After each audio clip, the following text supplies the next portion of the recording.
Hello everyone, my name is Sneha. I am a student of BSc Chemistry Honours 3rd semester and I am here for giving my presentation on the topic thermodynamics from physical chemistry. So first of all, as we know, the basic meaning of thermo is heat and dynamics means change, or we can say that motion. Hence, the word thermodynamics literally means that the branch of science which deals with the motion, that the conversion of heat into mechanical work or vice versa, or we can say that heat conversion in any kind of energy, that is electrical, that is it can be electrical energy, it can be radiant energy,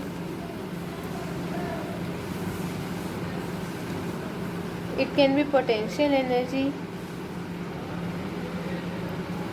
it can be kinetic energy, and so on. In this lecture, we will only study about chemical thermodynamics. So before studying about thermodynamics, let us go through some basic definitions like system, surrounding,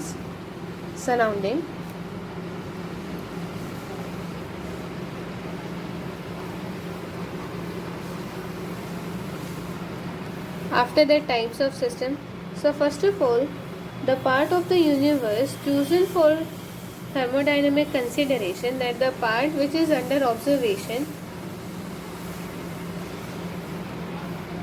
to study the effect of temperature, pressure, etc., is called system, and all the other things remaining except system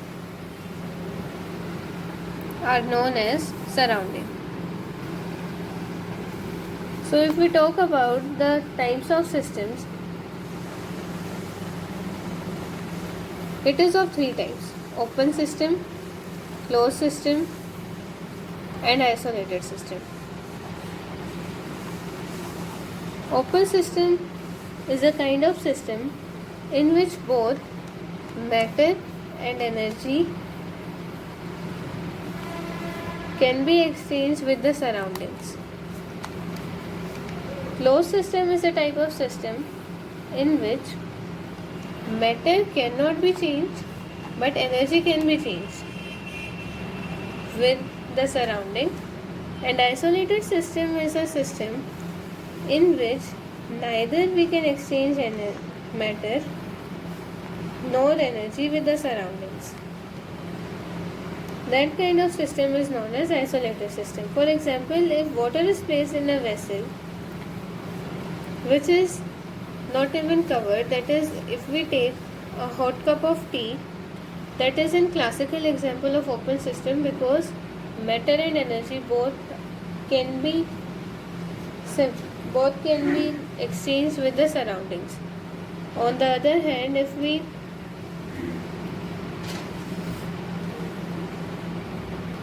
cover that same cup of tea with a plate or some other kind of cover, then we will be able to observe that there is a exchange of energy only with the surroundings and not of matter. And if we take the example of isolated system, the classical example will be, if water is placed in a vessel which is closed as a well insulated, that is, no exchange of matter or energy can take place between the system and surrounding. For example, the thermoplastic bottles.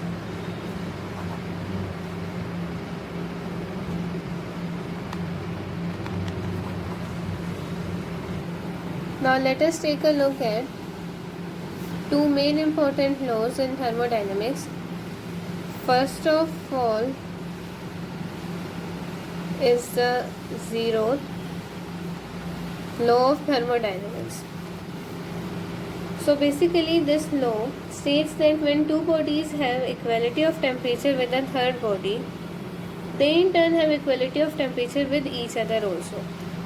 For example, if we take three systems, say A, B, C, and we say that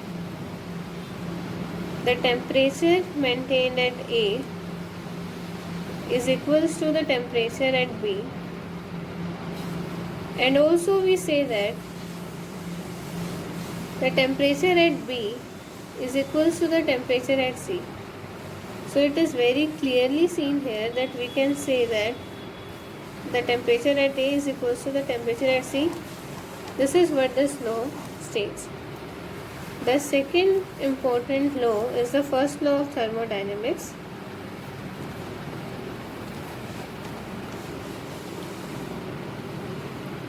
Which is simply the law of conservation of energy.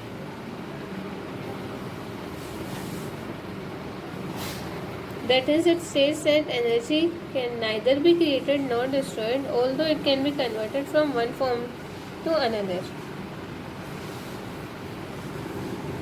Now let us derive the mathematical formula of the first law of thermodynamics. Now, as it is clearly known that the internal energy of a system can be increased in two ways, either by supplying heat to the system or by doing work on the system. Suppose initially the internal energy of the system is U1, and if it absorbs Q amount of heat, its internal energy becomes U1 plus Q. Now if further work W is done on the system, the internal energy is further increases to U1 plus Q plus W. Let us call this as the final energy U2. So here U2 is equals to U1 plus Q amount of heat that is given to the system and W amount of work that is done on the system. So here we can write U2 minus U1 is equals to Q plus W. This can be written as delta U is equals to Q plus W. This equation is the mathematical formulation of the first law of thermodynamics. If work done is the work of expansion, that is W is equals to minus P delta V, then we can substitute this value of W in the above equation, and the above equation becomes as delta U is equals to Q minus P delta V. Here the value of Q can be written as delta U plus P delta V.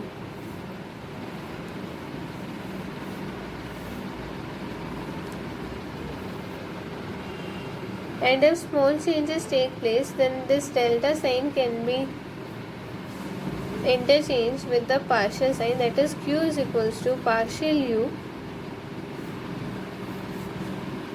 du plus P dV. So this equation can be written in the another form like this. Now we will cover the topic of heat capacity.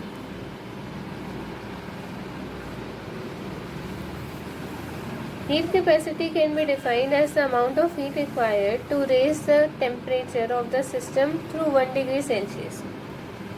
If Q is the amount of heat supplied to a system, and as a result if the temperature of the system rises from T1 to T2, then the heat capacity of the system is given by C is equals to Q upon T2 minus T1. that is Q is upon delta T.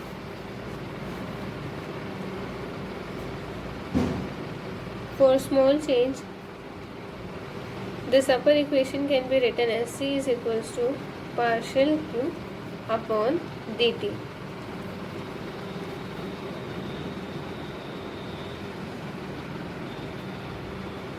Since Q is not a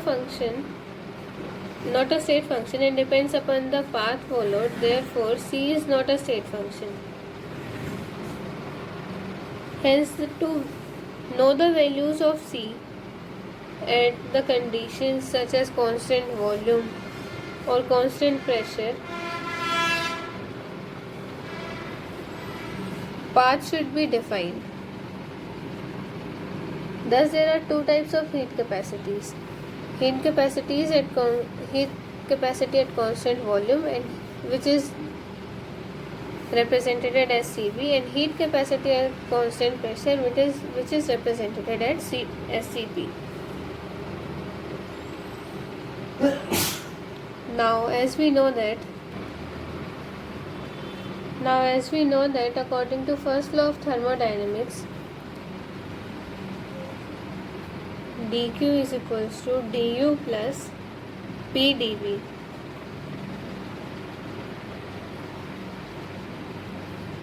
So, substituting this value of q in the above equation, we can write C is equals to du plus p dv upon dt.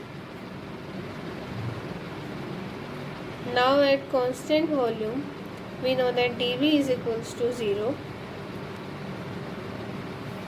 Then Cv is equals to du plus p into 0 upon dt, that is Cv is equals to du upon dt at constant volume.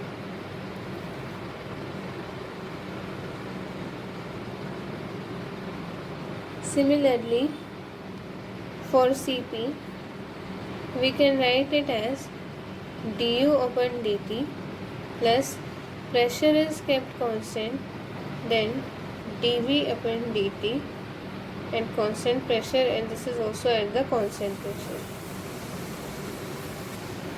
As we know that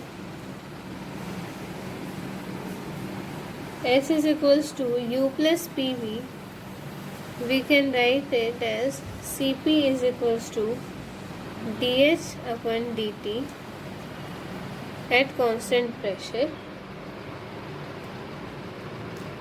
or we can write it as partial dH at constant pressure, that is Cp is equals to dH upon dt.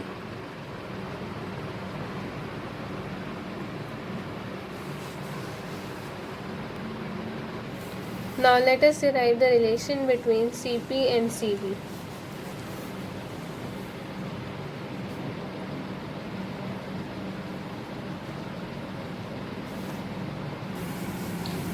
To determine the relation between Cp and Cv,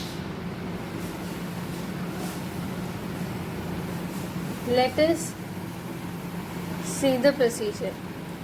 So first of all, as we know that the expression of Cp is equals to dH is equals to dt, dH upon dt, and Cv is equals to du upon dt. Also we know that H is equals to u plus Pv, and according to ideal gas equation, we also know that Pv is equals to nRT. That is, for the value of n, for n is equals to 1, Pv is equals to RT. That is, we can write H is equals to u plus RT. Now differentiating with respect to temperature, both sides, we get dH upon dt is equals to du upon dt plus R. This equation can also be written in another form as dH upon dt minus du upon dt is equals to R. As we discussed earlier that Cp is equals to dH upon dt, we can replace it with this and can write Cp. Similarly, in the same way, we can substitute the value of Cv is equals to du upon dt here, that is minus Cv is equals to R. Hence, the relation between Cp and Cv is derived, that is Cp minus Cv is equals to R. Also, for n number of moles, this equation becomes, for n number of moles, relation between Cp and Cv is Cp minus Cv is equals to Nr, where n is equals to number of moles. Now let us discuss about the Joule's law.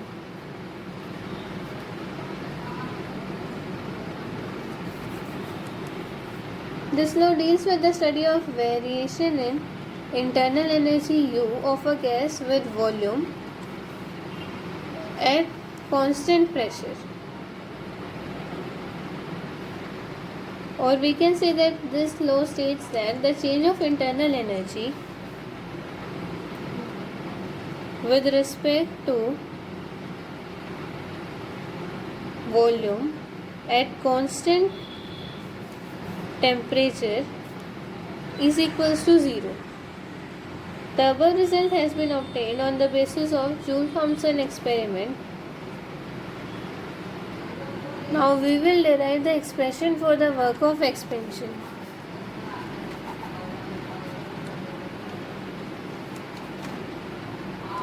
A general expression for the work of expansion in an isothermal reversible process may be easily derived as follows. Suppose P is the pressure of the gas within a system undergoing an isothermal expansion by a reversible process. Then in order that the expansion may take place very slowly, that is reversibly, the external pressure should be P minus dP, where dP is very small quantity, the small amount of work, then partial W, dW done by the system when its volume increases by an infinitely small amount, dV is equal to the product of the external pressure and the volume change, that is work, the small work done is equals to this pressure, that is minus P minus dP into dV. So this value of pressure into dV. This is the amount of work done. Now, as dP and dV both are very small amount, that is being the product, here the product will be very very small, hence we can neglect dP into dV. Neglecting this term, we get work done is equals to minus P dV. Now total work done by the system when its volume increases from V1 to V2 can be obtained by integrating both sides. Here the limit is from V1 to V2 for volume. Also for n moles of ideal gas, the equation of state is PV is equals to nRT.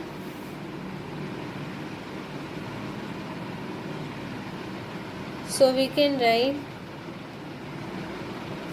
first of all, after integrating, we will get W is equals to integration of minus P dV from V1 to V2. Now from this ideal gas equation, we can substitute the value of P in this equation. Here the value of P will be nRT upon V. We can substitute this value here, that is minus integration from V1 to V2. This nRT upon V dV. Now here we know that N, that is number of moles, is a constant value. R, which is gas constant, another a constant value. And T, that is temperature. For an isothermal process, this is also a constant value.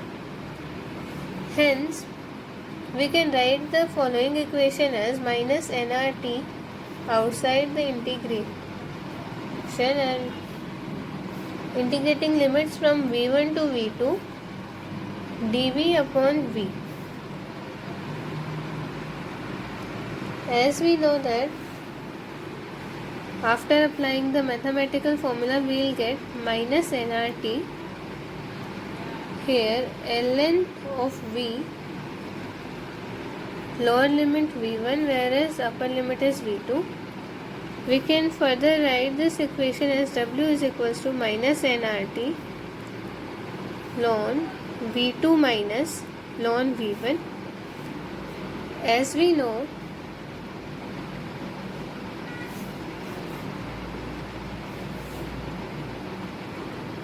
that this can be written as ln V2 upon ln upon V1. Also, we can further simplify this ln into log base 10 value by multiplying this term with 2.303, so that the above equation becomes as W is equals to minus 2.303 nRT log V2 upon V1.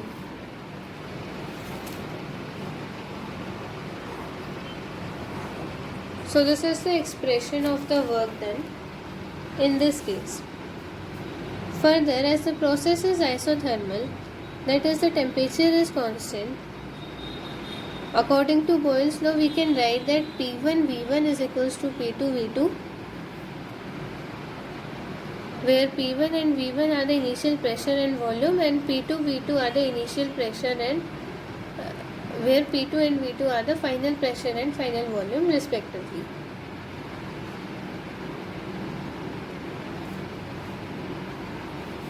This expression can also be written as V2 upon V1 is equals to P1 upon P2. Now substituting the value of V2 upon V1 in the above equation, work done can be written as minus 2.303 nRT log P1 upon P2. So this is the second form of the above derived equation for the work done. In the case of reversible process of expansion at isothermal condition. Now for this condition, the expression of delta U will be 0. Since the internal energy of an ideal gas is function of temperature and this condition is isothermal, that is temperature is kept constant, hence the internal energy change is also 0, that is delta U is also 0.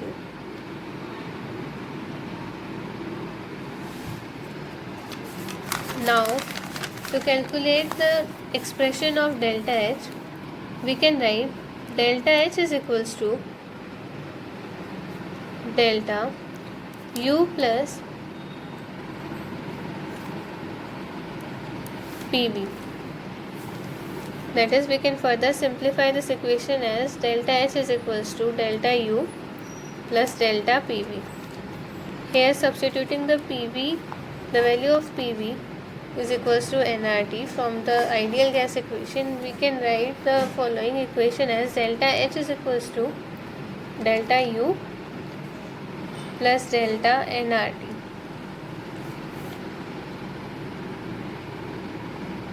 As we earlier derived the expression for delta U to be 0. This value tends to be 0, and here also the change as n, r and t, all the three are constant values, hence the change in these values is also 0 since it tends to be 0. Therefore delta H is equals to 0 plus 0, that is 0. Hence we get the expression for this condition is that delta H is equals to 0.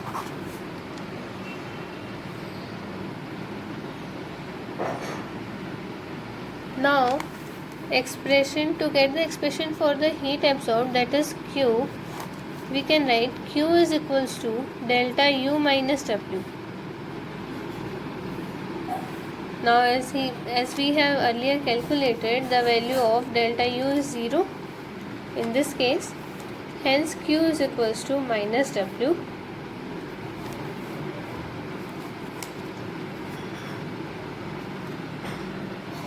And the value of work done we have calculated in the earlier case. Hence the heat absorbed can be easily calculated from the given formula. That's all for this lecture. Thank you.